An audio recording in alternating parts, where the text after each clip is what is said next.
പ്രിയ കൂട്ടുകാരെ, നിങ്ങൾ ഇന്നലെ കേട്ട കടാവർ സ്റ്റോറിയുടെ അവസാന ഭാഗമാണിത്. ഫസ്റ്റ് പാർട്ട് കാണാത്തവർക്കായി അതിന്റെ ലിങ്ക് ഡിസ്ക്രിപ്ഷനിൽ ചേർക്കുന്നുണ്ട്. നമുക്ക് കഥയിലേക്ക് പോകാം. വിറയ്ക്കുന്ന ശബ്ദത്തിൽ ലാലു പറഞ്ഞു തീർത്തതും ഫോണിന്റെ മറുതലയ്ക്കിൽ നിന്ന് സാന്ദ്രയുടെ പൊട്ടിച്ചിരി അവനിലേക്ക് ഒഴുകിയെത്തി.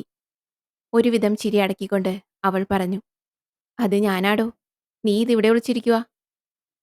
ഞാൻ വെറുതെ ഒന്ന് കുളിക്കാനിറങ്ങിയതാ മാഡം. മാഡം ആ വരാന്തയിലേക്ക് കയറിയിരുന്നു. ഞാനിപ്പോൾ വരാം. ഫോൺ കട്ട് ചെയ്ത ശേഷം ഈറനായ മുണ്ടഴിച്ചെടുത്ത് നന്നായി പിഴിഞ്ഞു. അത് തന്നെ അരയിൽ ചുറ്റിക്കെട്ടിക്കൊണ്ട് അവൻ മുറ്റത്തേക്ക് നടന്നു. മഴത്തുള്ളികൾ അവന്റെ മേൽ മത്സരിച്ച് നൃത്തം ചെയ്തുകൊണ്ടിരുന്നെങ്കിലും അതൊന്നും ആ ശരീരത്തിൽ ഏശിയില്ല. ഒരുവിധം വരാന്തയിലെത്തിയതും സാന്ദ്രയെ നോക്കി പുഞ്ചിരിച്ചുകൊണ്ട് അവൻ വാതിലിന് മുന്നിലായി കിടന്നിരുന്ന ചവിട്ടിയുടെ കീഴിൽ നിന്നും താക്കോലെടുത്ത് വാതിൽ തുറന്ന് അകത്തേക്ക് കയറി. ശേഷം മുറിയിലെ ലൈറ്റ് ഓൺ ചെയ്തു. മാഡം ഇങ്ങോട്ട് കയറിപ്പോരെ.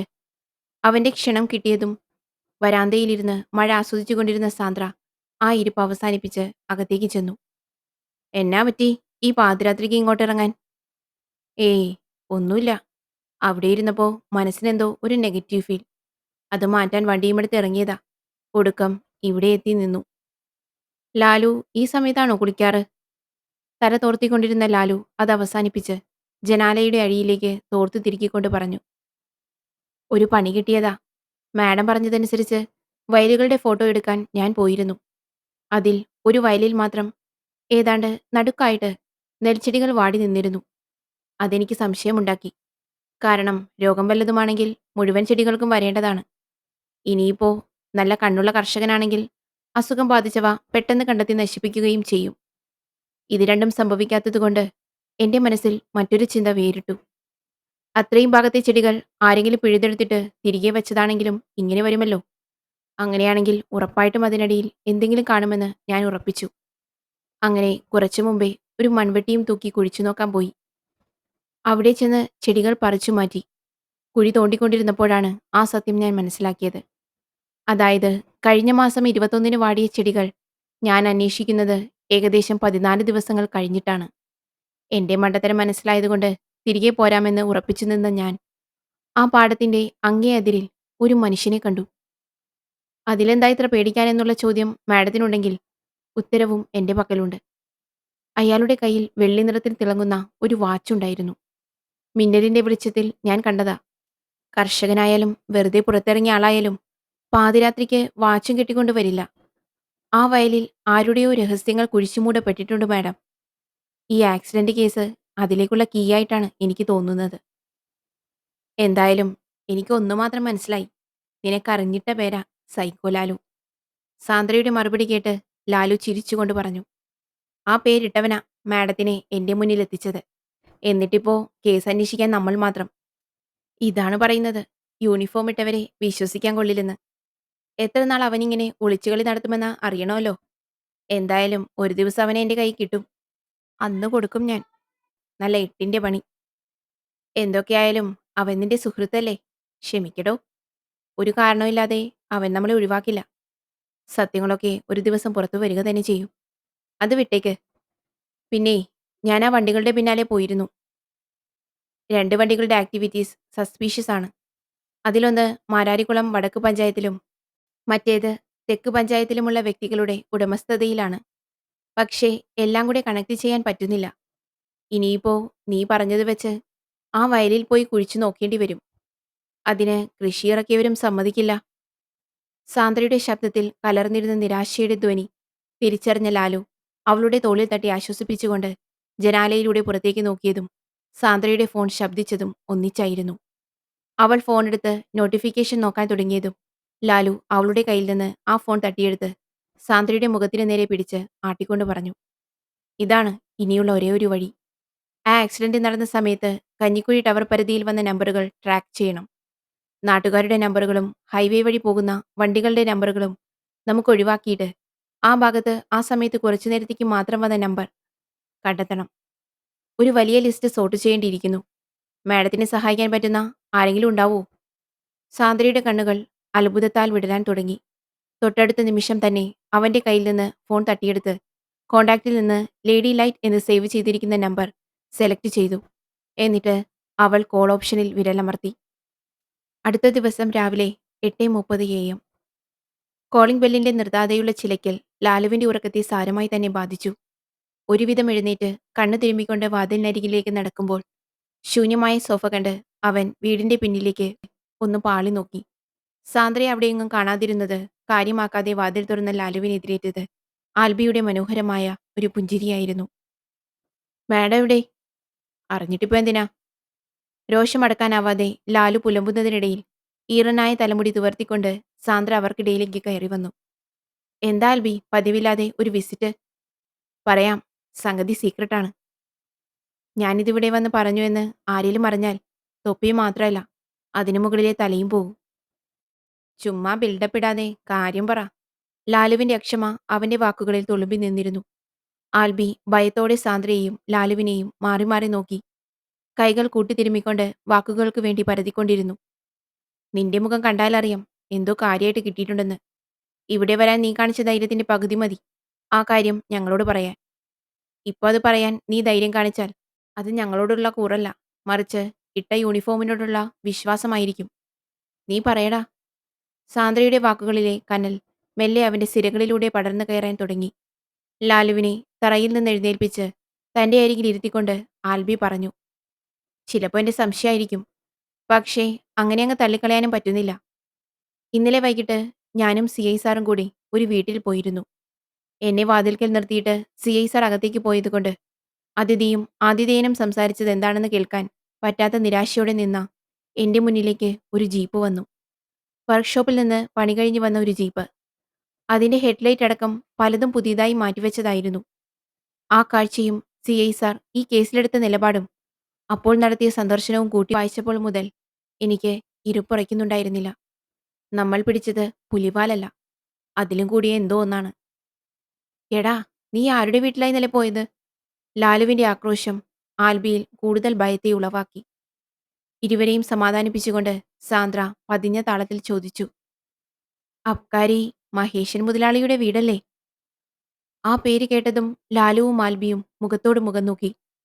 തന്റെ സുഹൃത്ത് അതേന്ന് തലയാട്ടിയതും സ്വന്തം തലയിൽ കൈവച്ചുകൊണ്ട് ലാലു പറഞ്ഞു. പുലിവാലല്ല, ദിനോസറിന്റെ വാലില നമ്മൾ തൂങ്ങിയിരിക്കുന്നത്. അല്ല, മാഡത്തിന് ഇതൊക്കെ എങ്ങനെ കിട്ടി? എന്താ എന്നോട് പറയാതിരുന്നത്? ഉറങ്ങിക്കിടക്കുന്ന നിന്നോട് ഞാൻ എങ്ങനെ പറയാനാ? അത് വിട്, കാര്യത്തിലേക്ക് വരാം. ഇന്നലെ രാത്രി ഫോൺ ട്രാക്കിംഗ് എന്നൊരു ഐഡിയ നീ എന്നോട് പറഞ്ഞത് ഓർമ്മയുണ്ടോ? അപ്പോൾ തന്നെ ഞാനൊരാളെ വിളിച്ചത്, അത് നിനക്ക് ഓർമ്മയുണ്ടോ? എനിക്കെല്ലാം ഓർമ്മയുണ്ട്, നീ കാര്യം പറ. ലാലുവിന്റെ അക്ഷമ ആസ്വദിച്ചുകൊണ്ട് സാന്ദ്ര തുടർന്നു. കഞ്ഞിക്കുഴി ടവറിൽ കഴിഞ്ഞ മാസം 18-നും അതിനു മുമ്പെയുള്ള ദിവസത്തെയും അതിനുശേഷമുള്ള അടുത്ത ദിവസത്തെയും നമ്പറുകൾ എടുക്കാനാണ് ഞാൻ എൻ്റെ സുഹൃത്തിനെ വിളിച്ചത്. കൗമാരകാലത്ത് കിട്ടിയ ആ സുഹൃത്ത് നാടുവിട്ടു പോയിട്ടും കോണ്ടാക്റ്റ് ഉണ്ടായത് എനിക്ക് പലപ്പോഴും ഉപകാരമായിട്ടുണ്ട്. അങ്ങനെ ഇന്നലെ രാത്രി ഞാൻ കൊടുത്ത നിർദ്ദേശം കണക്കാക്കി അവൾ ആദ്യം തന്നെ ആ ടവറിൽ ടച്ച് ചെയ്തു പോകുന്ന നമ്പറുകളും സ്ഥിരതാമസമാക്കിയിട്ടുള്ളവരുടെ നമ്പറുകളും ഒഴിവാക്കിക്കൊണ്ട് ഒരു ലിസ്റ്റ് ഷോട്ട് ചെയ്തു. അതിൽ നമ്മുടെ സമയത്തിനോട് മാച്ച് ചെയ്യുന്ന 6 നമ്പറുകൾ അവൾ കണ്ടെത്തി. ശേഷം അവരുടെ കറണ്ട് ലൊക്കേഷനും. ഇതേ കാര്യം ആരുടെയും സഹായമില്ലാതെ മാനുവലായി നമ്മൾ ചെയ്തിരുന്നേൽ ആഴ്ചകൾ പിന്നിട്ടേനെ. ഈ കറന്റ് ലൊക്കേഷൻ നോക്കിയപ്പോൾ 3 നമ്പറുകൾ ഇപ്പോൾ ബാംഗ്ലൂരിലാണെന്നും ബാക്കി 3 കണിച്ചുകുളങ്ങര പ്രദേശത്തെ ടവർ ഏരിയയുമാണ് കാണിച്ചത്. ആ നമ്പറുകൾക്ക് മറ്റൊരു പ്രത്യേകതയും കൂടെയുണ്ട്. അവർ നമ്മുടെ ആക്സിഡന്റ് സ്പോട്ട് സ്ഥിരമായി വിസിറ്റ് ചെയ്യാറുണ്ട്. അപകടം നടക്കുന്നതിന് വളരെ കാലം മുൻപേ. അടുത്ത സ്റ്റെപ്പിൽ അവൾ പോയത് ഈ ആളുകളുടെ ഐഡന്റിറ്റി തപ്പിയാണ്. വലിയ പ്രയാസമുള്ള കാര്യമായിരുന്നില്ല. അതിൽ ബാംഗ്ലൂർ ബേസ്ഡ് ആയിട്ടുള്ള നമ്പറുകളിൽ 2 മഹേശൻ മുതലാളിയുടെ മകന്റേതും അനുജന്റെ മകന്റേതുമായിരുന്നു. അക്കൂട്ടത്തിൽ 3-മത്തെ നമ്പർ ലാലു മുൻപ് സംശയം പറഞ്ഞ കാറിന്റെ ഉടമയുടെ മകന്റേതാണ്. എന്തായാലും പ്രതികളാരെന്ന് ഒരു ഊഹം കിട്ടി. ഇനി അറിയേണ്ടത് എന്തിന് ക്രൈം ചെയ്തു എന്നാണ്. അതിൽ തന്നെ 2 പോസിബിലിറ്റീസ് ഉണ്ട്. ബാംഗ്ലൂരിൽ നിന്ന് വന്ന ആ 3 സുഹൃത്തുക്കൾക്ക് പറ്റിയ അബദ്ധമായിരിക്കാം. അല്ലെങ്കിൽ മറ്റു 3 പേരും ചെയ്ത ക്രൈമിൽ ആ വിദ്യാർത്ഥികൾ പെട്ടതായിരിക്കാം. ഇതൊന്നും അത്ര സ്ട്രോങ് ആയിട്ടുള്ള തെളിവുകളല്ല. പക്ഷേ ഇത്തരം ഊഹങ്ങളിലൂടെ മുന്നോട്ടു പോയി കോടതിക്ക് സ്വീകാര്യമായ തെളിവുകൾ കണ്ടെത്തേണ്ട ഒരവസ്ഥയിലാണ് നമ്മൾ. എങ്കിലും എനിക്ക് മനസ്സിലാകാത്ത, അല്ലെങ്കിൽ ഊഹിച്ചെടുക്കാൻ പറ്റാത്ത ഒരു കാര്യമുണ്ട്. ആ 3 പേർ എന്തിന് ഈ ലൊക്കേഷൻ സ്ഥിരമായി വിസിറ്റ് ചെയ്യണം? സാന്ദ്രയുടെ വിശദീകരണം ആൽബിയെ കൂടുതൽ സമ്മർദ്ദത്തിനടിമയാക്കി. അവൻ അസ്വസ്ഥതയോടെ നഖം കടിക്കാൻ തുടങ്ങി. ലാലു ഇരുവരെയും ഉറ്റുനോക്കിക്കൊണ്ട് പറഞ്ഞു, എന്റെ കയ്യിൽ ഒരു ഉത്തരമുണ്ട്. എന്ത്? സാന്ദ്രയും ആൽബിയും ഒരേ സ്വരത്തിൽ ചോദിച്ചു. ഇതെനിക്ക് തോന്നിയ ചില കാര്യങ്ങളാണ്. ചിലപ്പോ മിസ്റ്റേക്ക് വരും. അതങ്ങ് ക്ഷമിച്ചേക്ക്. മുൻകൂർ ജാമ്യം എടുത്തുകൊണ്ട് ലാലു തുടർന്നു. മഹേശൻ മുതലാളിയുടെ ആളുകൾ സ്ഥിരമായി കാടുപിടിച്ച് കിടക്കുന്ന ഒരു സ്ഥലം വിസിറ്റ് ചെയ്യുന്നു. അങ്ങനെ ചെയ്യണമെങ്കിൽ അവിടെ എന്തെങ്കിലും അവർ ഒളിപ്പിച്ചിട്ടുണ്ടാകും. അല്ലെങ്കിൽ ഈ സ്ഥലത്ത് വെച്ച് തന്നെ അറിഞ്ഞോ അറിയാതെയോ ഒരു ആക്സിഡന്റ് സംഭവിക്കുന്നു. മൂന്നാമത്, ആക്സിഡന്റ് സംഭവിച്ചതിന് ശേഷം മഹേശൻ മുതലാളിയുടെ മകനും സഹോദരനും സുഹൃത്തും തിരികെ ബാംഗ്ലൂരിലേക്ക് പോകുന്നു. അവരോടൊപ്പം ഉണ്ടായിരുന്നെന്ന് നമ്മൾ കരുതുന്നവർ നാട്ടിൽ തന്നെ നിൽക്കുന്നു. നാലാമത്, ഞാൻ രാത്രി ആ പാടത്ത് പോയപ്പോൾ കയ്യിൽ വാച്ച് കെട്ടിയ ഒരു മനുഷ്യനെ മിന്നലിന്റെ വെളിച്ചത്തിൽ കണ്ടതാണ്. ഇതെല്ലാം കൂടി വായിക്കുമ്പോൾ എനിക്ക് എത്തിച്ചേരാൻ കഴിയുന്ന നിഗമനം ഇതാണ്. അവിടെ ഒളിപ്പിച്ചിരിക്കുന്ന സാധനം കൊല്ലപ്പെട്ട വ്യക്തിയെടുക്കാൻ ശ്രമിച്ചു കാണണം. അതറിഞ്ഞ മഹേശൻ മുതലാളിയുടെ ആളുകളും മക്കളും ചേർന്ന് അയാളെ വകവരുത്തിയതാകാം. ലീവിന് നാട്ടിൽ വന്ന പിള്ളേർ ഈ കേസിൽ കാര്യമായി ഉൾപ്പെട്ടിട്ടുണ്ട്. ഇതെല്ലാം തെളിയിക്കണമെങ്കിൽ നമ്മൾ ആ സ്ഥലം മുഴുവനായും പരിശോധിക്കണം. നല്ല ആഴത്തിലും പരപ്പിലും. പക്ഷേ വെറുതെ കയറിയങ്ങ് തിരയാനൊന്നും പറ്റില്ല. ലീഗലി പോകുവാണെങ്കിൽ തെളിവുകളില്ലാത്തതുകൊണ്ട് നമുക്ക് സപ്പോർട്ടും കിട്ടില്ല. ഇത് മൊത്തത്തിൽ ചക്രവ്യൂഹത്തിൽപ്പെട്ട അഭിമന്യുവിന്റെ അവസ്ഥയാണ്. ലാലുവിന്റെ വാക്കുകൾക്ക് ആൽബി നൽകിയ മറുപടി സാന്ദ്രയെ കൂടുതൽ ചിന്തിപ്പിക്കാൻ പ്രേരിപ്പിച്ചു. മുറിയിൽ തങ്ങിനിന്ന മൗനത്തെ ഖണ്ഡിച്ചുകൊണ്ട് ആൽബി തുടർന്നു. അയാൾ നമ്മൾ വിചാരിക്കുന്നത് പോലെ നിസ്സാരക്കാരനല്ല. ബാർ ലൈസൻസ് ഒക്കെ നാട്ടുകാരുടെ കണ്ണിൽ പൊടിയിടാനുള്ള തന്ത്രമാണ്. വ്യാജചാരായം വിറ്റു തുടങ്ങിയ ആ മുതലിന്റെ കോണ്ടാക്ട്സ് ഒക്കെ വലിയ വലിയ ആളുകളാ. സാന്ദ്ര പെട്ടെന്നെന്തോ ഓർത്തതുപോലെ മേശപ്പുറത്തിരുന്ന ലാലുവിന്റെ ഫോൺ കയ്യിലെടുത്ത് അവൻ തലേന്ന് പകർത്തിയ വയലിന്റെ ചിത്രത്തിലൂടെ കണ്ണോടിക്കാൻ തുടങ്ങി. ഗൈസ്, ഇങ്ങോട്ട് നോക്കിക്കേ. ഫോണിലെ ചിത്രം അവരുടെ നേർക്ക് തിരിച്ചു പിടിച്ചുകൊണ്ട് സാന്ദ്ര ആവേശത്തോടെ പറഞ്ഞു.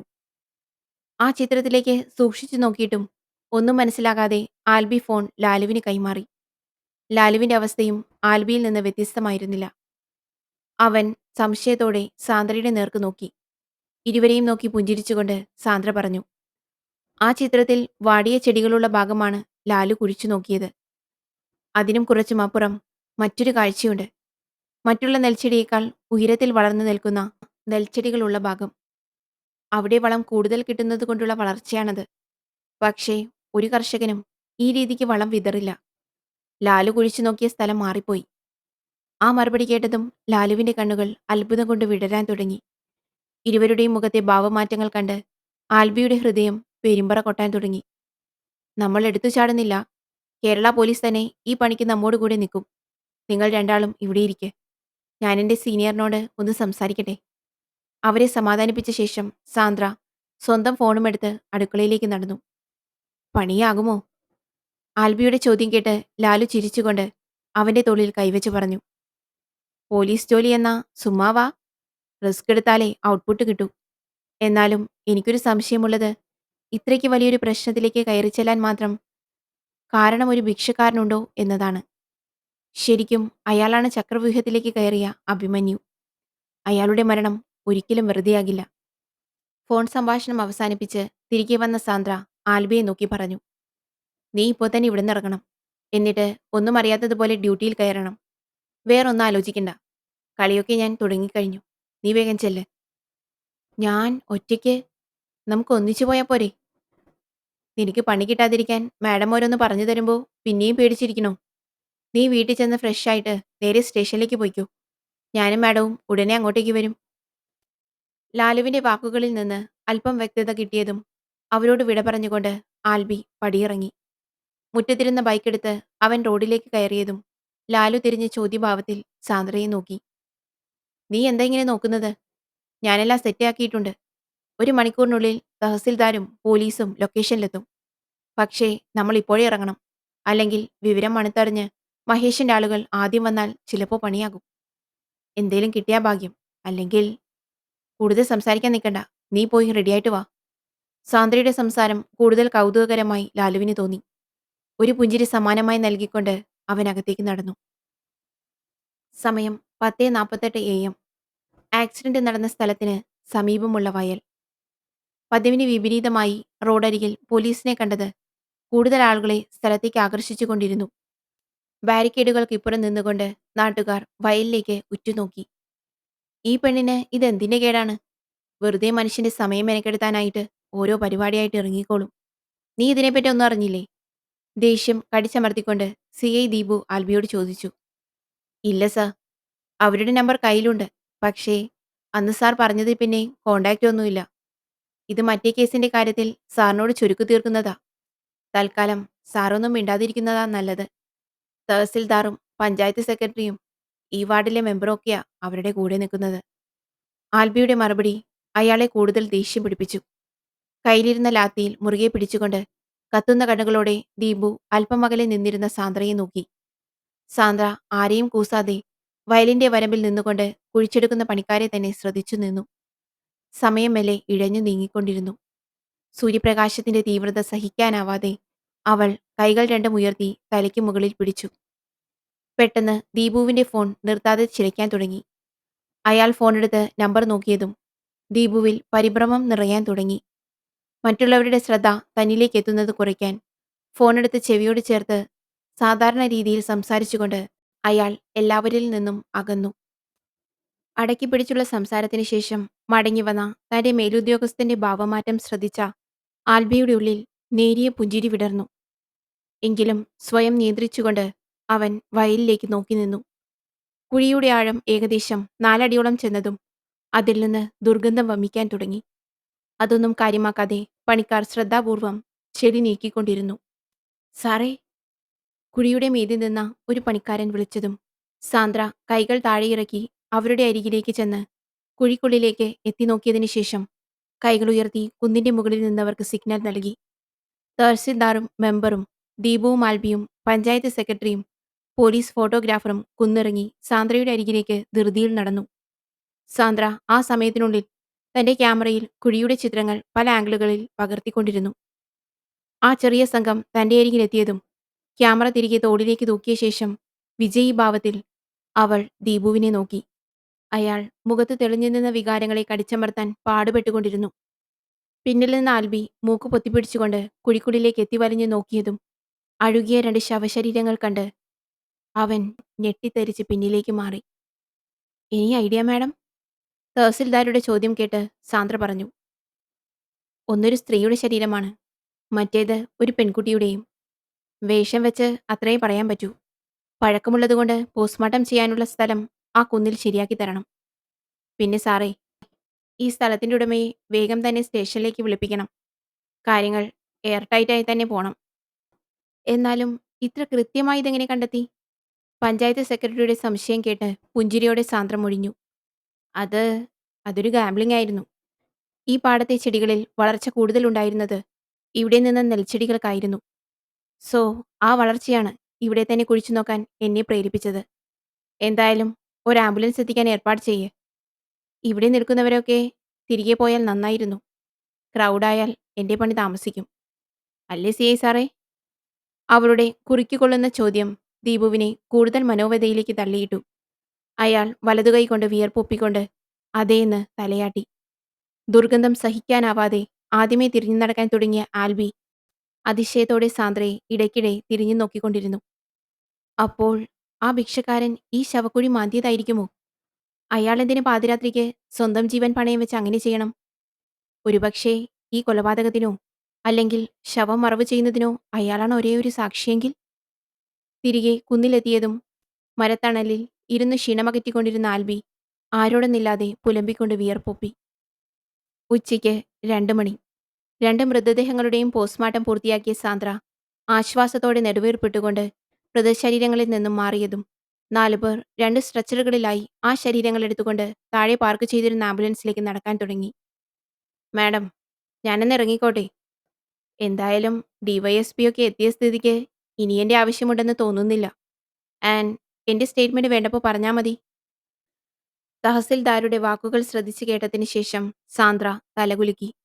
മുഖം വൃത്തിയായി തുടച്ച ശേഷം തന്റെ മറുപടിക്കായി കാത്തുനിൽക്കുന്ന DYSPയോടും സംഘത്തോടുമായി പറഞ്ഞു. "റേപ്പാണ്. 2 പേരെയും. മുതിർന്ന സ്ത്രീക്ക് ഏകദേശം 40 വയസ്സ് പ്രായമുണ്ട്. മറ്റേത് കുട്ടിയാണ്. ഏറെക്കുറെ 12 വയസ്സ്. അതിനപ്പുറമില്ല. അമ്മയും മകളും ആണെന്ന് തോന്നുന്നു. കൺഫേം ചെയ്യാൻ DNA ടെസ്റ്റ് നടത്തണം. മുതിർന്നയാളുടെ തലയിൽ ശക്തിയുള്ള എന്തോ കൊണ്ട് അടിച്ചിട്ടുണ്ട്. സ്കൾ ബ്രേക്കായതുകൊണ്ടുള്ള രക്തസ്രാവമാണ് മരണകാരണം. ആ കുട്ടി ചെറുത്തുനിൽപ്പിനിടയിൽ ആക്രമിക്കാൻ വന്നയാളെ കടിച്ചിട്ടുണ്ട്. അതാണ് നമുക്കുള്ള ഒരേയൊരു പിടിവള്ളി. ബോഡി അഴുകിയതുകൊണ്ട് എല്ലാത്തിനും കൃത്യമായ ഉത്തരം വേണമെങ്കിൽ ഒന്നുകൂടി അസസ് ചെയ്യേണ്ടിവരും. ലക്ഷണം വെച്ച് നോക്കുമ്പോൾ ഇവിടെ ആക്സിഡന്റ് നടന്ന അതേ ദിവസം തന്നെയാണ് ഈ കൊലപാതകങ്ങളും നടന്നിട്ടുള്ളത്. എല്ലാം ചെയ്തത് ഒരാളാകാനാണ് സാധ്യത. ഇപ്പോ ഇത്രേ പറയാനുള്ളൂ. ബാക്കി കാര്യങ്ങൾ ഞാൻ റിപ്പോർട്ടിന്റെ കൂടെ അറ്റാച്ച് ചെയ്യാം. ആ ബോഡീസ് വണ്ടാനം മെഡിക്കൽ കോളേജിലേക്ക് തന്നെ അയക്കണേ സാറേ. അപ്പോ ഞാൻ ഇറങ്ങുവാ. ബ്രൂട്ടൽ. എന്തായാലും ഞാൻ വൈകിട്ട് വന്ന് പേഴ്സണലി ഒന്ന് മീറ്റ് ചെയ്യാം. Anyway thanks madam. ഡിവൈഎസ്പി പോത്തന്റെ വാക്കുകൾ കേട്ട് പുഞ്ചിരിയോടെ അയാൾക്കൊരു ഹസ്തദാനം നൽകിയതിനു ശേഷം അവൾ സ്വന്തം വണ്ടിയുടെ അരികിലേക്ക് നടക്കാൻ തുടങ്ങി. പിന്നാലെ അവളുടെ ഉപകരണങ്ങൾ അടങ്ങിയ പെട്ടിയും പിടിച്ചുകൊണ്ട് ആൽബിയും. സാന്ദ്ര കാറിനുള്ളിലേക്ക് കയറാൻ തുനിഞ്ഞതും പോക്കറ്റിനുള്ളിൽ കിടന്ന ഫോണിന്റെ ചിലപ്പ് അവളെ അതിൽ നിന്നും തടഞ്ഞു. അവൾ കോൾ അറ്റൻഡ് ചെയ്ത് ഫോൺ ചെവിയോട് ചേർത്തു. പറ ലാലു. ഇവിടെ എനിക്കൊന്നും കിട്ടിയില്ല. കുറച്ച് വീടുകളും ചെടികളും മാത്രമാണുള്ളത്. അത് പോട്ടെ ലാലു. നമുക്ക് വേറെ കൂടിയ തെളിവിലേക്കുള്ള വഴി കിട്ടിയിട്ടുണ്ട്. നീ വേഗം വീട്ടിലേക്ക് വാ. ലാലുവിനുള്ള നിർദ്ദേശങ്ങൾ നൽകിയതിനു ശേഷം ഫോൺ കട്ട് ചെയ്ത് പോക്കറ്റിലേക്ക് ഇട്ടുകൊണ്ട് ആൽബിയെ നോക്കി അവൾ തുടർന്നു. പോത്തൻ സാറ് വിശ്വസിക്കാവുന്ന ആളാണ്. പുള്ളിയെ കൂട്ടിക്കൊണ്ട് നീ വീട്ടിലേക്ക് വരണം. Okay madam. ഈ ലാലുവിനെ എങ്ങോട്ടാ പറഞ്ഞു വിട്ടത്? എല്ലാം പറയാം. ആദ്യം ഞാൻ പറഞ്ഞതുപോലെ ചെയ്യ്. ആൽബിയുടെ ആകാംക്ഷയെ അതുപോലെ തന്നെ നിലനിർത്തിക്കൊണ്ട് അവൾ കാറുമെടുത്ത് മുന്നോട്ട് നീങ്ങി. 2:22 PM. ലാലുവിന്റെ വീട്. ലാലു മുന്നിലേക്ക് വെച്ച പൂക്കൾ ശ്രദ്ധാപൂർവം വീക്ഷിച്ചു കൊണ്ടിരുന്ന സാന്ദ്രയുടെ ചുണ്ടിൽ ഒരു മന്ദഹാസം വിടരാൻ തുടങ്ങി. സൽവിയ. അവളുടെ അധരങ്ങൾക്കിടയിൽ പൊഴിഞ്ഞു വീണ വാക്കുകേട്ട് ലാലു തല ഉയർത്തി നോക്കി. നീ ഒന്ന് സെർച്ച് ചെയ്ത് നോക്ക്, സൽവിയ എന്ന്. ഞെട്ടരുത്, ഞാൻ ഉത്തരവാദിയല്ല കേട്ടോ. ലാലുവിന്റെ കണ്ണുകൾ ഫോണിന്റെ ഡിസ്പ്ലേയിലൂടെ ഒഴുകി നടന്നു. ഫോണിലെ വിവരങ്ങൾ കണ്ടതും അവന് തന്റെ കണ്ണുകളിൽ ഇരുട്ട് കയറുന്നതുപോലെ തോന്നി. കാലുകളിലെ വിറയൽ തിരിച്ചറിഞ്ഞ ലാലു തൊട്ടടുത്തിരുന്ന സോഫയിലേക്ക് ഇരുന്നു കൊണ്ട് അതിശയത്തോടെ സാന്ദ്രയെ നോക്കി പറഞ്ഞു. ഇതാണോ ആ രഹസ്യം?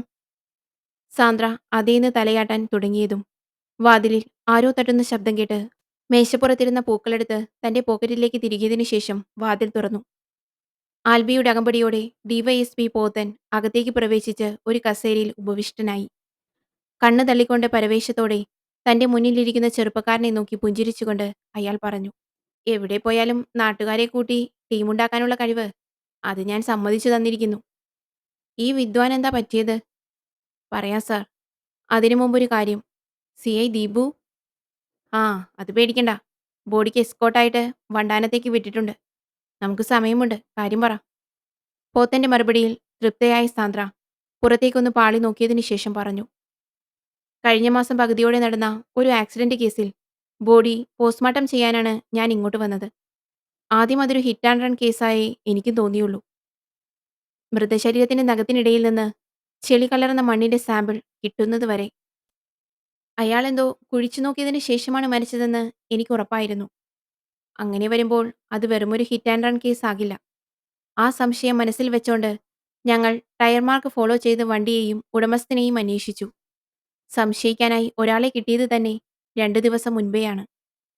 അതിനിടയിൽ എന്റെ ഈ അസിസ്റ്റന്റ് ഈ നാട്ടിലെ വയലുകളുടെ ലിസ്റ്റ് എടുക്കാൻ പോയിരുന്നു, ഞാൻ പറഞ്ഞിട്ട്.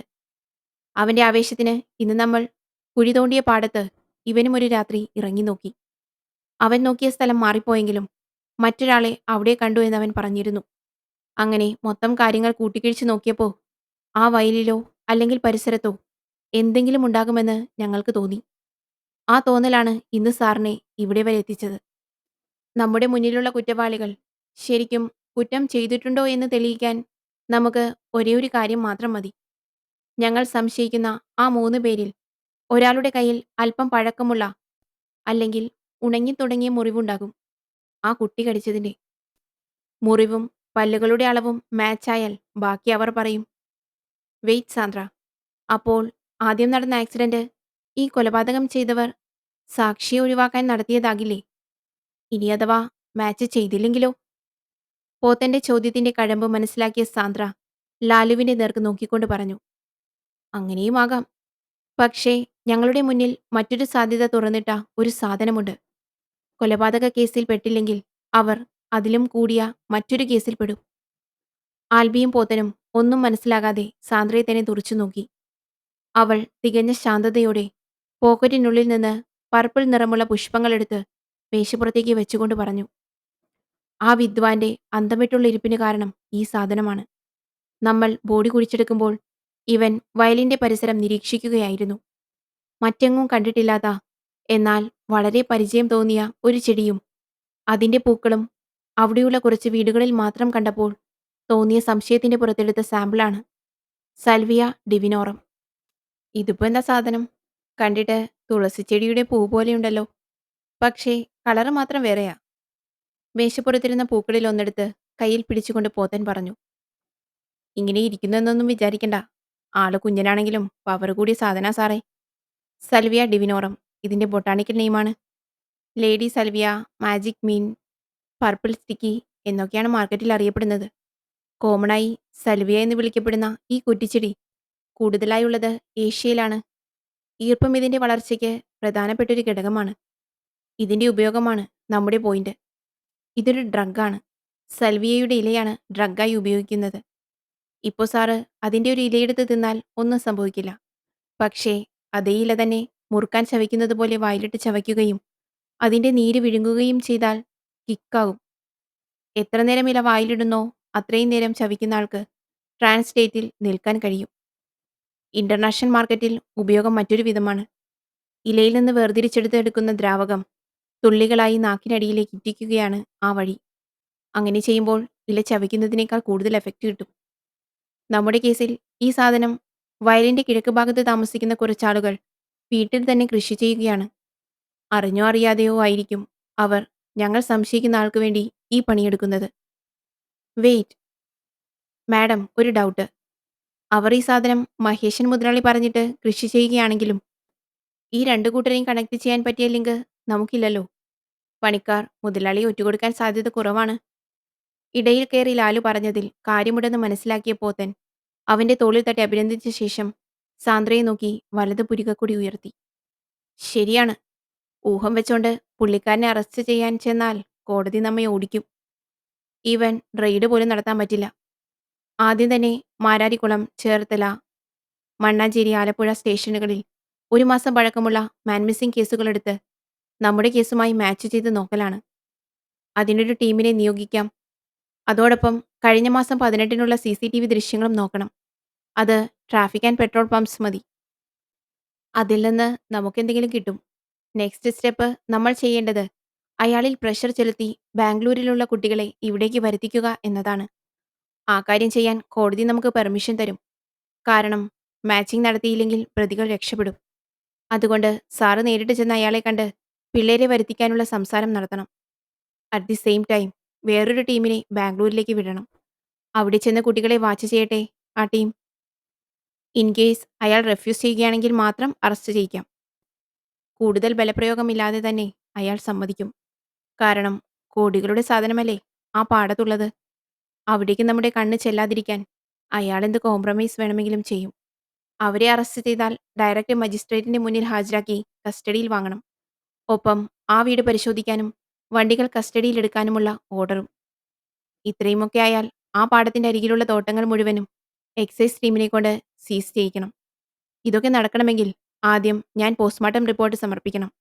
പിന്നെ ജഡ്ജിനെ നേരിൽ കണ്ട് കാര്യങ്ങൾ അവതരിപ്പിച്ച് അവരെ നാട്ടിൽ വരുത്തിക്കാനുള്ള ഓർഡർ കയ്യിൽ വാങ്ങണം. അതുകൊണ്ട് നമുക്കൊട്ടും സമയം കളയാനില്ല. ഞാൻ ഹോസ്പിറ്റലിലേക്ക് പോവുകയാണ്. ഡ്രഗ് ഫീൽഡിലേക്ക് ഒരു കാരണവശാലും പോലീസ് കയറാതെ നോക്കണം. അല്ലെങ്കിൽ അവർക്ക് സംശയം തോന്നും. അതുകൊണ്ട് ലാലു ആ സ്ഥലം നിരീക്ഷിക്കണം. അപ്പു ശരി, നമുക്ക് പിന്നെ കാണാം. സാന്ദ്ര പറഞ്ഞു നിർത്തിയതും മൂവരും അവളെ നോക്കി സമ്മതഭാവത്തിൽ തലയാട്ടി. തുടക്കം മുതൽ ബ്ലൈൻഡ് ഷോട്ട് ആയിട്ടുള്ള ഒരു കേസ് എന്റെ ജീവിതത്തിൽ തന്നെ ഇതാദ്യമായാണ്. എന്തായാലും ഇവിടെ വരെ എത്തി. Let's see. പോത്തന്റെ വാക്കുകളിൽ നിറഞ്ഞു നിന്ന കാര്യഗൗരവം മനസ്സിലാക്കിക്കൊണ്ട് ലാലു തന്റെ തലയിൽ മെല്ലെ തലോടി. എല്ലാവരോടും ഒരിക്കൽ കൂടി വിട പറഞ്ഞ ശേഷം അവൾ പുറത്തേക്കിറങ്ങി കാർ സ്റ്റാർട്ട് ചെയ്ത് മുന്നോട്ട് നീങ്ങി. പിന്നാലെ ആൽബിയും പോത്തനും അവരുടെ ലക്ഷ്യത്തിലേക്കും.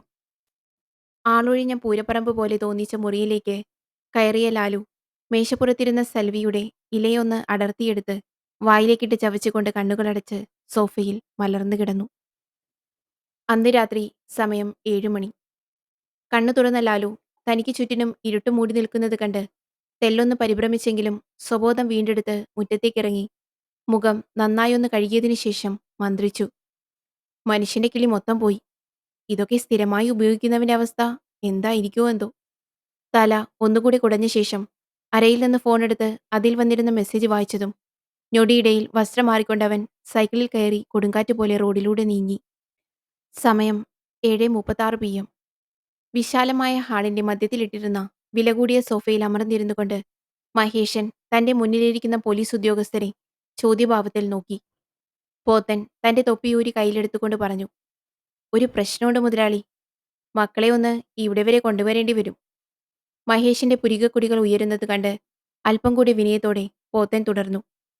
ആ ആക്സിഡന്റ് കേസാണ് എല്ലാത്തിന്റെയും തുടക്കം. ഫോറൻസിക്കിൽ നിന്ന് വന്ന ഡോക്ടർ സാന്ദ്ര സുബ്രഹ്മണ്യം ഇടപെട്ടതുകൊണ്ട് പ്രശ്നം കൂടുതൽ വഷളായി.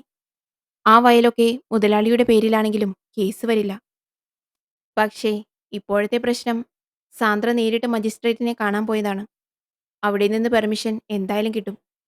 അപ്പോൾ മക്കളെ ഇവിടെ കൊണ്ടുവന്ന് തെളിവെടുപ്പ് നടത്തേണ്ടി വരും. ഇപ്പോൾ ദീപുവും ഞാനുമൊക്കെ ഉള്ളതുകൊണ്ട് പിള്ളേരെ ഈസിയായി ഊരിത്തരാൻ പറ്റും. ഐ മീൻ ഒട്ടും നാറാതെ. മുതലാളി സമ്മതിച്ചില്ലെങ്കിൽ ആ പെണ്ണ് കടലാസും കൊണ്ട് ബാംഗ്ലൂർ പോലീസിനെ സമീപിക്കും. നാട് മുഴുവൻ അറിയും. അതുകൊണ്ട് കൈ ഉയർത്തി പോത്തനെ തടഞ്ഞുകൊണ്ട് മഹേഷൻ പറഞ്ഞു: പിള്ളേരെ വരുത്താം. കാശ് എത്ര വേണേലും ഇറക്കാൻ ഞാൻ റെഡിയാ. പക്ഷേ എന്റെ പിള്ളേർക്കൊന്നും സംഭവിക്കരുത്. എല്ലാം തീർന്നിട്ട് ആ പെണ്ണിനെ ഞാൻ കണ്ടോളാം. പാടത്ത് ഇനിയും കുഴികുത്താൻ സ്ഥലമുണ്ടോടാ? മുതലാളി, ഒരു കാര്യം കൂടി. പിള്ളേരുടെ മുറിയൊക്കെ ഒന്ന് പരിശോധിക്കണം. തെളിവ് വല്ലതും ബാക്കിയുണ്ടെങ്കിൽ അതങ്ങ് താ നോക്ക്. എന്തേലും ഉണ്ടേ എടുത്തിട്ട് തന്നിട്ട് അത്താഴം കഴിച്ചിട്ട് പോയാൽ മതി. വേഗം ചെല്ല്. ഞാനൊന്ന് ബാംഗ്ലൂർക്ക് വിളിക്കട്ടെ. പോത്തൻ അയാളെ വണങ്ങിക്കൊണ്ട് കസേരയിൽ നിന്ന് എഴുന്നേറ്റ് ദീപുവിനൊപ്പം അകത്തേക്ക് നടന്നു. ദീപുവിനെ മറ്റൊരു മുറിയിലേക്ക് പറഞ്ഞയച്ച ശേഷം പോത്തൻ ലക്ഷ്യമെന്തെന്നറിയാതെ തിരയാൻ തുടങ്ങി. അന്ന് രാത്രി 8:18 PM.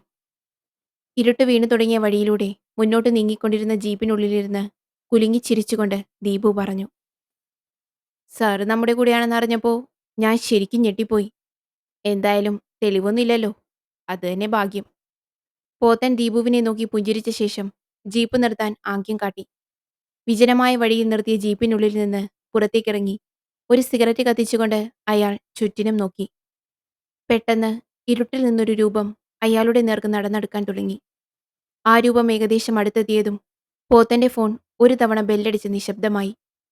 അയാൾ പെട്ടെന്ന് ഇൻഷർട്ട് ചെയ്തിരുന്ന യൂണിഫോം ഷർട്ടിനുള്ളിൽ നിന്ന് ഒരു എൻവലപ്പ് പുറത്തേക്കെടുത്ത് ആ രൂപത്തിന് നേർക്ക് എറിഞ്ഞുകൊടുത്തു. അത് കയ്യിൽ കിട്ടിയതും ആ രൂപം അതിവേഗം ഇരുട്ടിലേക്ക് തന്നെ മറഞ്ഞു.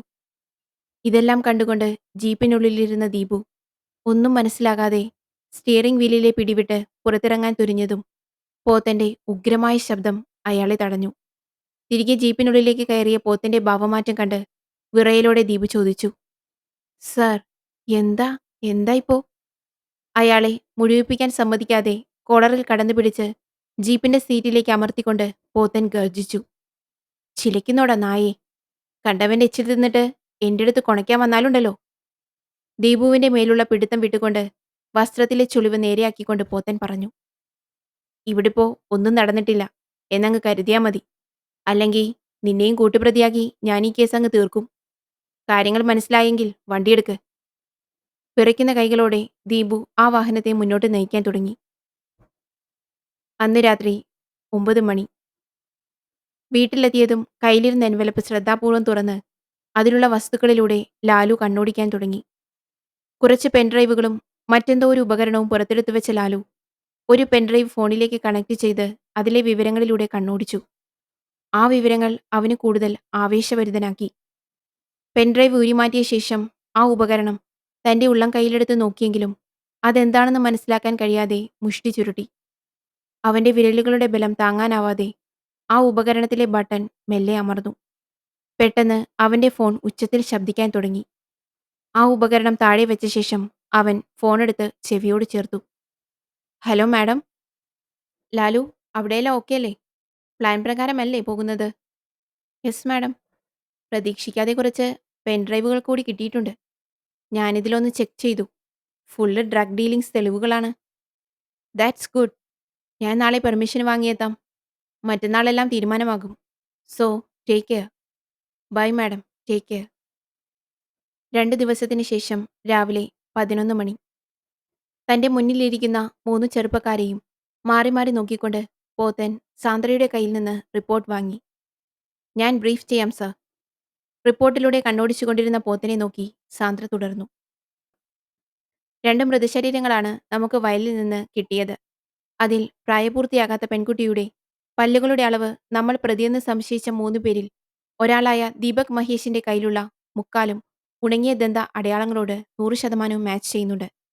So, you can register the arrest officially. Pothan report മേശപ്പുറത്തേക്കിട്ട ശേഷം ദീപകിന്റെ മുഖത്തേക്ക് നോക്കി. ഒന്നും സംഭവിക്കാത്ത മട്ടിൽ മേശപ്പുറത്തിരുന്ന പേപ്പർ വെയിറ്റിൽ അവൻ തലോടിക്കൊണ്ടിരുന്നു. സർ, എനിക്കെന്റെ വക്കീലിനെ കാണണം. ദീപകിന്റെ ഇടതുവശത്തിരുന്ന അവന്റെ സുഹൃത്ത് ആര്യൻ പറഞ്ഞു. വക്കീൽ വേണമല്ലേ? തരാം. മക്കൾക്ക് ഇപ്പോൾ തന്നെ ഉണ്ടാക്കിത്തരാം. പോത്തന്റെ വാക്കുകളിൽ കലർന്നിരുന്ന പരിഹാസധ്വനി ദീപകിന്റെ സഹോദരൻ ചരണിനെ ചൊടിപ്പിച്ചു. അവൻ മേശപ്പുറത്ത് കൈ തട്ടിക്കൊണ്ട് പറഞ്ഞു. ആരുടെയോ പല്ലും ഇവന്റെ കയ്യിലെ പാടുമെടുത്ത് നിങ്ങളെന്തിനാണ് ഞങ്ങളെ ഫ്രെയിം ചെയ്യാൻ നോക്കുന്നത്? കേസ് അന്വേഷിക്കാൻ അറിയില്ലെങ്കിൽ കളഞ്ഞിട്ട് പോകണം മിസ്റ്റർ. അന്വേഷിക്കാൻ അറിയാമോ ഇല്ലയോ എന്ന് മക്കൾക്കിതുവരെ മനസ്സിലായില്ലേ? നിന്റെയൊക്കെ തന്തമാർ കൂടെ നടത്തിയ മണ്ടൻ ഡീലിങ്സിന്റെ പുറത്താണ് ഇത്രയും നേരം ഇവിടെ ഇരുന്നത്. അവരുടെ വിചാരം ഞാൻ ഈ കേസ് ഒഴിവാക്കി തരാൻ വേണ്ടിയാണ് നിങ്ങളെ വരുത്തിയതെന്നാണ്. അങ്ങനെയൊരു ഡീൽ നടത്താൻ മാത്രം മണ്ടന്മാരാണ് കേരള പോലീസ് എന്ന് കരുതിയതാ അവർ ചെയ്ത തെറ്റ്. അപ്പോ മറന്നതൊക്കെ ഞാനൊന്ന് ഓർമ്മിപ്പിക്കാം. അപ്രതീക്ഷിതമായ ആ പരാമർശം ദീപകിന്റെ ശ്രദ്ധയാകർഷിച്ചു. അവൻ പോത്തനെയും സാന്ദ്രയെയും മാറി മാറി നോക്കിക്കൊണ്ട് മേശപ്പുറത്ത് മെല്ലെയൊന്ന് തട്ടി. പോത്തൻ കസേരയിൽ നിന്ന് എഴുന്നേറ്റ് ഉലാത്തിക്കൊണ്ട് പറഞ്ഞു തുടങ്ങി. കഴിഞ്ഞ മാസം 10-ന് ബാംഗ്ലൂരിൽ നിന്ന് 3 കൂട്ടുകാർ നാട്ടിലേക്ക് തിരികെ എത്തി. ദീപക്, ചരൺ, ആര്യൻ എന്ന നിങ്ങൾ മൂന്നാളും. സ്ഥിരം അടിച്ചുപൊളി പരിപാടികളുമായി വെക്കേഷൻ ആഘോഷിച്ച നിങ്ങൾ മൂന്നാളും 3-ആം ട്രിപ്പ് കഴിഞ്ഞ് നേരെ പോയത് തിരുവനന്തപുരത്തിനാണ്. ആര്യന്റെ അച്ഛൻ ഗോപികൃഷ്ണന്റെ നിർദ്ദേശപ്രകാരം തിരുവനന്തപുരത്ത് സെക്രട്ടേറിയറ്റിൽ നിന്ന് മന്ത്രി ഒപ്പിട്ട പേപ്പറുകളും കളക്ട് ചെയ്ത് നിങ്ങൾ തിരികെ ഇവിടെ എത്തിയത് 16-ാം തീയതി വൈകിട്ട്. ട്രസ്റ്റ് കഴിഞ്ഞ് ആര്യന്റെ അച്ഛന്റെ പേരിൽ രജിസ്റ്റർ ചെയ്തിട്ടുള്ള അംബാസഡർ കാറിൽ 18-ാം തീയതി രാത്രി 9-ന് വെക്കേഷന് നാട്ടിൽ വന്നാൽ സ്ഥിരം സന്ദർശിക്കുന്ന ആലപ്പുഴ ബീച്ചിലെ താഫ് ഹോട്ടലിൽ നിന്ന് ഭക്ഷണം കഴിച്ച് മടങ്ങുന്ന വഴിക്ക് കലവൂർ പെട്രോൾ പമ്പിൽ കയറി വണ്ടിക്ക് ഇന്ധനം നിറയ്ക്കുന്നു. ആ സമയത്താണ് പമ്പിന് മുന്നിലെ തട്ടുകട അടച്ചിട്ട് പോകാൻ ധൃതി കൂട്ടുന്ന ഒരു അമ്മയെയും മകളെയും നിങ്ങൾ കാണുന്നത്. അവിടെ നിന്ന് നിങ്ങൾ വണ്ടിയിൽ അവരെ ഫോളോ ചെയ്തു. ഒരു സ്ഥലം ഒത്തുകിട്ടുന്നത് വരെ. കലവൂർ ജംഗ്ഷനിൽ നിന്ന് കിഴക്കോട്ട് തിരിഞ്ഞ് നടക്കാൻ തുടങ്ങിയ അവരെ പാരലൽ ഹൈവേയിലേക്ക് കയറുന്ന ഭാഗത്ത് വെച്ച് നിങ്ങൾ കീഴടക്കി കാറിനുള്ളിലാക്കി. അപ്പോൾ സമയം 11 മണി. താരതമ്യേന തിരക്ക് കുറഞ്ഞ ആ റോഡിലെ ഇരുട്ട് നിങ്ങൾ മുതലെടുത്തു. കലവൂറിൽ നിന്ന് മാരാരിക്കുളം വരെയുള്ള ദൂരം പതിവിലുമധികം സമയമെടുത്ത് നിങ്ങൾ യാത്ര ചെയ്യുമ്പോൾ വണ്ടിക്കുള്ളിൽ നടന്നതൊക്കെ എനിക്ക് ഊഹിക്കാവുന്നതേയുള്ളൂ. ആ യാത്രയിൽ നിങ്ങളില്ലാതാക്കിയത് സ്വന്തമായി അധ്വാനിച്ച് ജീവിക്കാൻ തീരുമാനിച്ച ഒരു അമ്മയെയും ഒരുപാട് സ്വപ്നങ്ങൾ ഉള്ളിൽ പേറിയ ഒരു കൊച്ചു പെൺകുട്ടിയെയുമാണ്. ആളെ ഞങ്ങൾ തിരിച്ചറിഞ്ഞത് അടുത്ത സ്റ്റേഷനിൽ നാട്ടുകാർ കൊടുത്ത മിസ്സിംഗ് പരാതി വെച്ചാണ്. ഒരു തുമ്പിൽ നിന്ന് തുടങ്ങിയപ്പോൾ തുടക്കം തന്ന് കലവൂരിലെ പെട്രോൾ പമ്പിലുള്ള CCTVയും സഹായിച്ചു. ആ ക്യാമറയിൽ വ്യക്തമായി പതിഞ്ഞിട്ടുണ്ട് നിങ്ങൾ മൂന്നാളുടെയും മുഖവും ആ സ്ത്രീയെയും മകളെയും നിങ്ങൾ പിന്തുടരുന്നതിന്റെ തുടക്കവും. പിന്നെ കലവൂർ ജംഗ്ഷനിലുള്ള പോലീസ് ക്യാമറയുടെ വിഷ്വൽസുമുണ്ട്. ബാക്കി കാര്യത്തിലേക്ക് വരാം.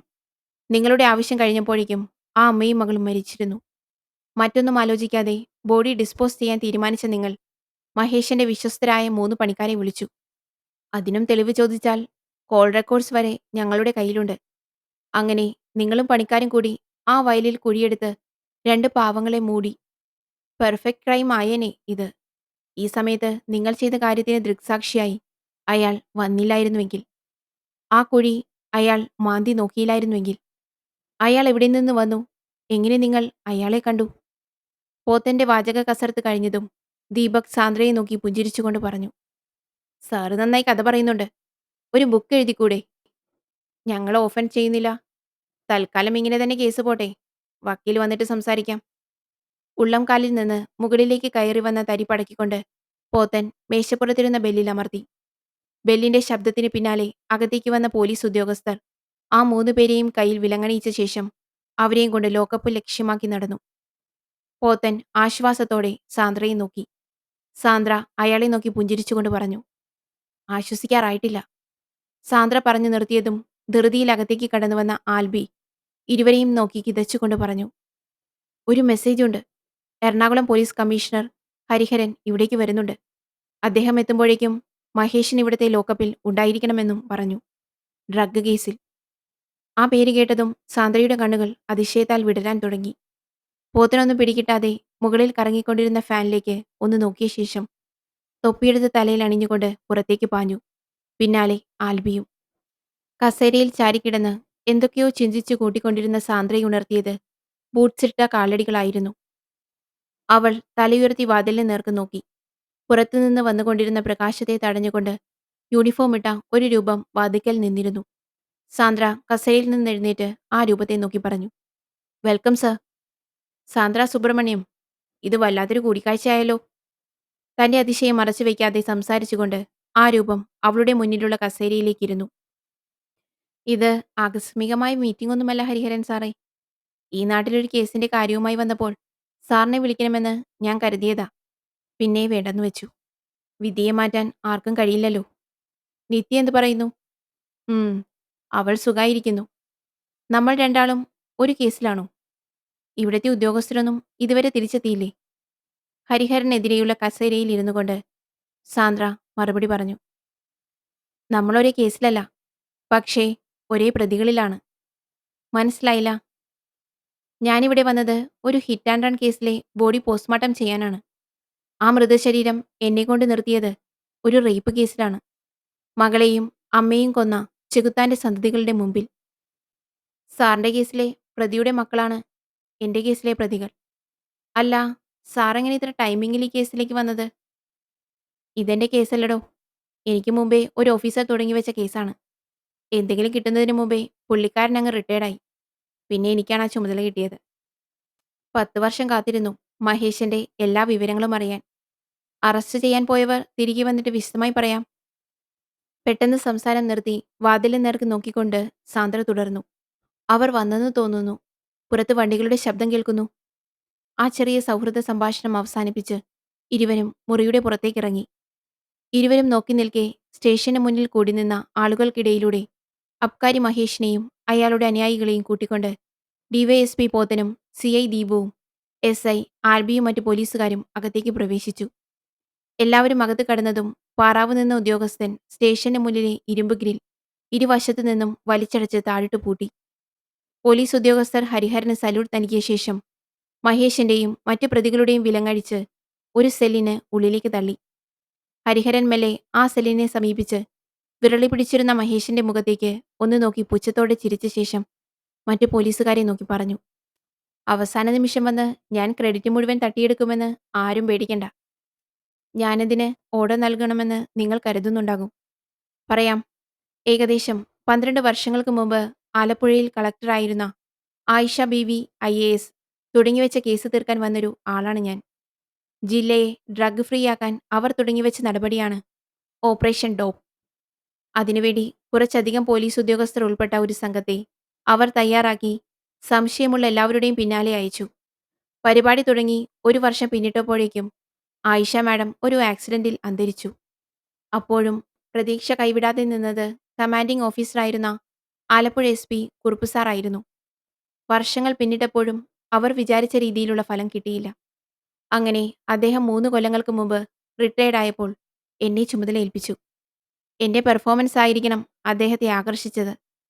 അതുപോട്ടെ, അങ്ങനെ ഫീൽഡ് ഓഫീസേഴ്സ് ആരെന്ന് പോലും അറിയാതെ അവരുടെ കയ്യിൽ നിന്ന് സിഗ്നൽ കിട്ടാൻ ഞാൻ കാത്തിരുന്നു. മെയിൻ പുള്ളികളുടെ ലിസ്റ്റും കയ്യിൽ വെച്ച് വെറുതെ ഇരിക്കുകയെന്നത് വല്ലാത്ത അവസ്ഥയാണ്. അതിന് അന്ത്യം കുറിച്ചുകൊണ്ടാണ് കഴിഞ്ഞ ദിവസം മഹേഷിനെ പിന്തുടരാൻ പോയ ആളുടെ പക്കൽ നിന്നും എനിക്ക് സിഗ്നൽ ലഭിച്ചത്. സിഗ്നൽ വന്ന സമയത്ത് ഞാൻ വീട്ടിലില്ലായിരുന്നു.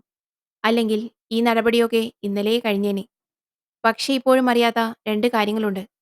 മഹേഷൻ ഡീൽ ചെയ്ത ഡ്രഗിന്റെ പേര്, പിന്നെ അയാളെ ഫോളോ ചെയ്ത ഉദ്യോഗസ്ഥൻ.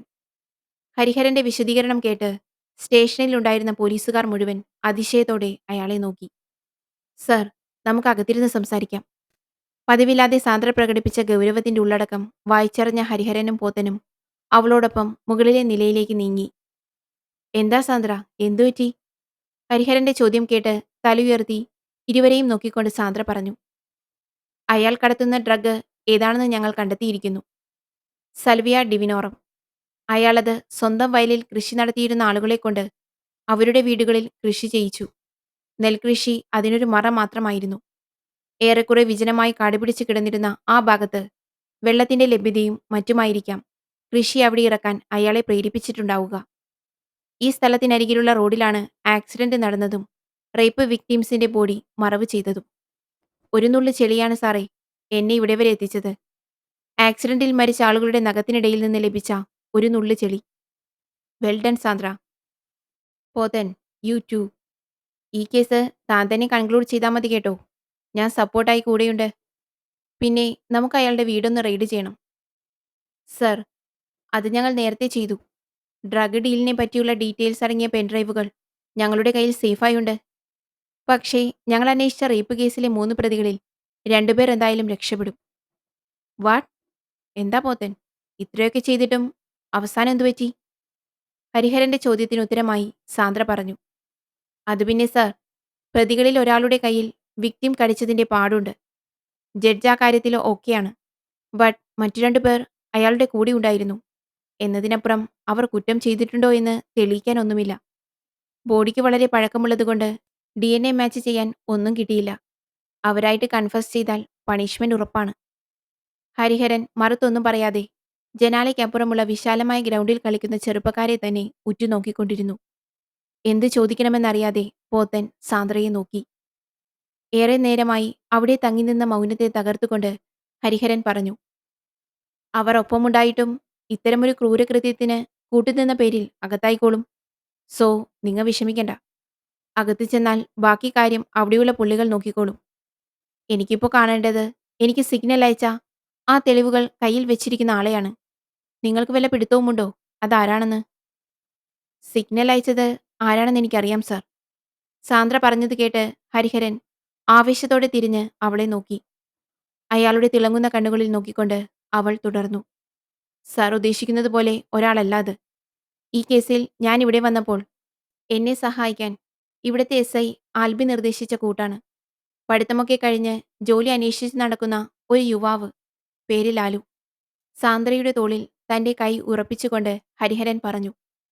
ആരാണെങ്കിലും എനിക്ക് കാണണം. ചിലപ്പോൾ നിങ്ങൾ പോലും അറിയാത്ത രഹസ്യങ്ങൾ പേറിയാണ് അയാൾ കൂടെ കൂടിയതെങ്കിലോ? പോത്തൻ, താൻ മഹേഷിന്റെയും അയാളുടെ ബന്ധുക്കളുടെയും വീട് റെയ്ഡ് ചെയ്യണം. ഇപ്പോ തന്നെ. കൂടുതലെന്തെങ്കിലും കിട്ടിയാലോ? ഞങ്ങൾ പോയി ആ ലാലുവിനെ ഒന്ന് കണ്ടിട്ട് വരാം.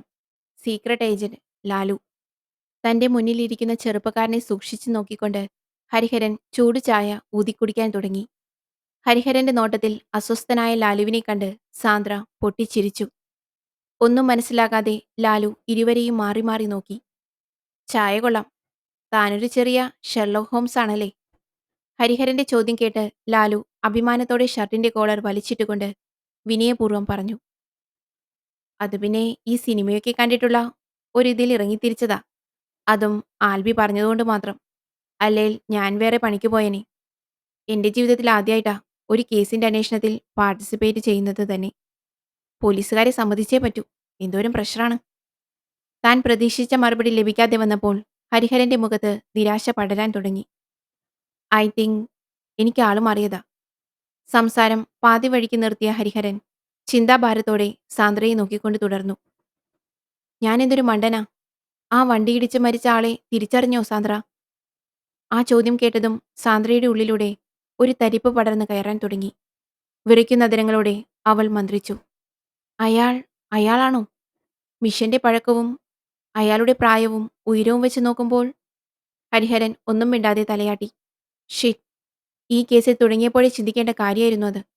ഒരു കാരണവുമില്ലാതെ ഇത്രയും വലിയ കേസിലേക്ക് കാലെടുത്ത് വെച്ചത് അപ്പോ ഭിക്ഷക്കാരനല്ല, അതിബുദ്ധിമാനായ ഒരു അണ്ടർ കവർ പോലീസ് ഓഫീസർ ആയിരുന്നു.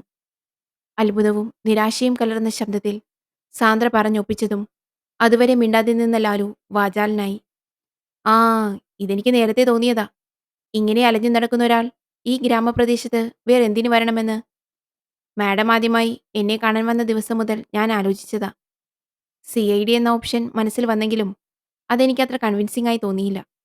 മുന്നോട്ട് പോയപ്പോൾ ഒരു അണ്ടർ കവർ ഏജന്റാണോ എന്ന് പോലും ചിന്തിച്ചു. പക്ഷേ പറയാനുള്ള ഗ്യാപ്പ് കിട്ടിയില്ല.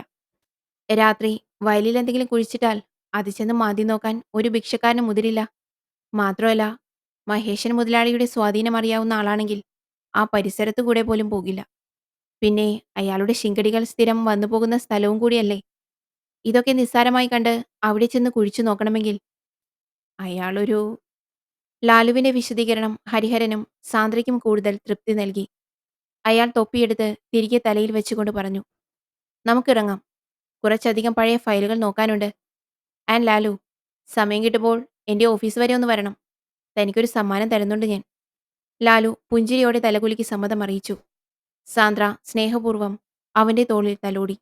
ഇരുവരും വിട പറഞ്ഞിറങ്ങിയതും ഒറ്റയ്ക്കായ ലാലു മുറ്റത്ത് നിന്ന റോസാപ്പൂവിനെ തലോടിക്കൊണ്ട് അതിന്റെ ചെവിയിൽ മന്ത്രിച്ചു. എനിക്കുറപ്പാണ് അയാളൊരു ഏജന്റാണെന്ന്. സ്വന്തം മരണം കൊണ്ട് മിഷൻ കംപ്ലീറ്റ് ചെയ്ത ധീരനായ ഒരു ഏജന്റ്. അജ്ഞാതനായ മനുഷ്യ, നിങ്ങൾക്കെന്റെ വക ഒരു കുതിരപ്പവൻ. പ്രിയ കൂട്ടുകാരെ, കഥ ഇഷ്ടായെങ്കിൽ ചാനൽ ഒന്ന് സബ്സ്ക്രൈബ് ചെയ്യണേ. കൂടെ ഒരു ലൈക്കും കൂടി. കൂടുതൽ കഥകളുമായി നമുക്ക് വീണ്ടും കാണാം. Thank you.